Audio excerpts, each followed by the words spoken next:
heateo roll ongi ju kokkuvõttes, see ei ole esmajoones rahalised toetused, vaid algatustele ja eestvedajatele, kus on seda potentsiaali mingisuguse sotsiaalse väljakutse leevendamiseks või lahendamiseks, luua siis toetusvõrgustik, tuua kompetentse, pakkuda koolitusi, mentorlust, eri valdkondade spetsialistide vabatahtlikku toetust sellele algatusele.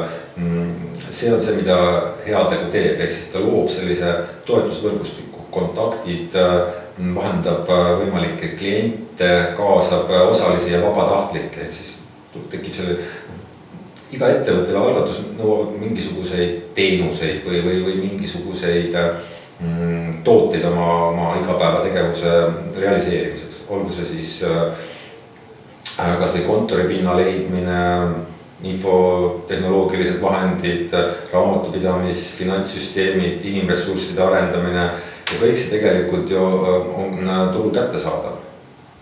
See on kaup, mille eest makstakse. Ja nüüd siit tekibki see heateo äriloogika, et sotsiaalsed algatused saavad seda pro bono või siis vabatahtlikus vormis, ehk nad ei pea kulutama selle peale, et see tuleb hea tahte korras ja see on väga suur investeering tegelikult. Kui luua kokku need tippspetsialistide töötunnid, mis tööjõuturul konverteeruksid rahasse, siis me räägime ikkagi liialdamata, me räägime kümnetest tuhandetest eurodest, mis tegelikult on seda tüüpi siis algatuste toetuseks. Ja see oligi siis see järgmine faas, kus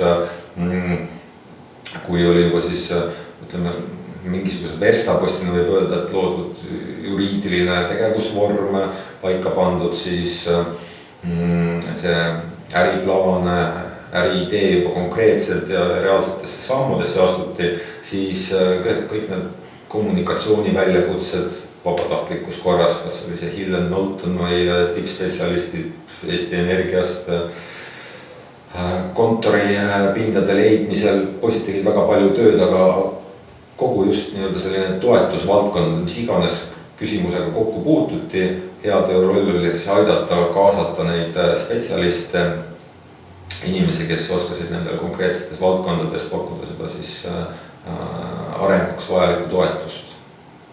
See oli see, mida heategu hakkas järk-järgult pakkuma ja see loogiline teekond viiski siis, kuna heategu toimib niinimetatud portfelli kaudu, ehk siis otsides kogu aeg selliseid sobivaid ühiskonda paremaks muutvaid algatusi, sellest tekib portfell, ehk siis need algatused, keda toetatakse, siis see teekond portfelli organisatsiooniks võttis abikäel circa aasta aega, kuni siis tuli see täieulatuslik toetus, mis algab vajaduse korral kogu juriidilisest pro bono toetussfäärist kuni mis iganes managemendi tõhususe, inimressursside, koolituse ja kõige muu juurde kuuluva osas.